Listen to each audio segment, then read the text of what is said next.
Mae Ieuan Wyn Owen yn 37 mlwydd oed leni. Ymddengys yn bendant bellach y bydd yn codi pwysau ar ran Cymru yng ngemau'r gymanwlad yn Edmonton, Canada.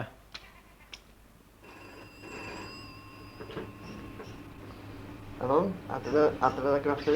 Gadawodd Ieuan Owen yr ysgol yn 15 mlwydd oed, ac aeth yn argraffydd at gwmni enwog Gwenlyn Evans yng Nghaernarfon.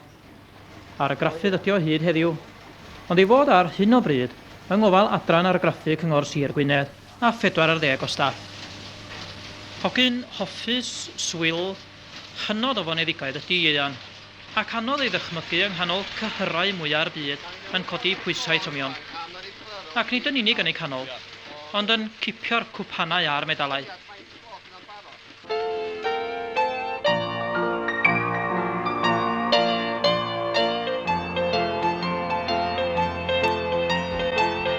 Prif bleser un o godwyr pwysau gorau'r byd ydy canu'r piano.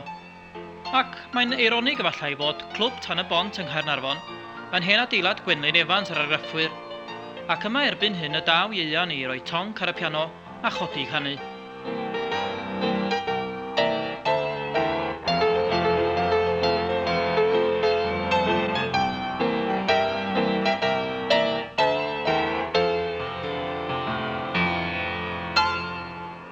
Ond fel y tystia rhai o'r llu medalau a chwpanau, cafodd yrfa eithriadol o lwyddiannus yn ei fabolgampau.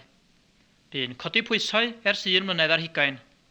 Bu mewn 4 o gemau cymanwlad yn olynol, ac fe enillodd tlws arian 2 gwaith, a thlws pres unwaith. Bu'n bencampwr Prydain 5 gwaith, ac yn bencampwr Cymru 4 gwaith ar 15. Derbyniodd groeso dinesig sawl tro wedi dychwelyd yn fuddugoliaethus o'i deithiau. A dim ond George Newton o holl godwyr pwysau gwledydd Prydain enillodd gymaint o fedalau ag ef. Ers 1957 bu Ieuan Owen yn mynychu ei ganolfan ymarfer yn Llanyd 2 gwaith yr wythnos. A rhyfeddod iddo ef a phawb arall ydy ei fod yn parhau i fwynhau ymarfer. Wel, fydda i'n cael mwynhad mawr wrth codi pwysau. A mae'n siŵr na mwynhad yna. A cael fynd o gwmpas y byd i gwahanol gwledydd i codi pwysau. Dyna fydda i'n mwynhau fwyaf yn codi pwysau.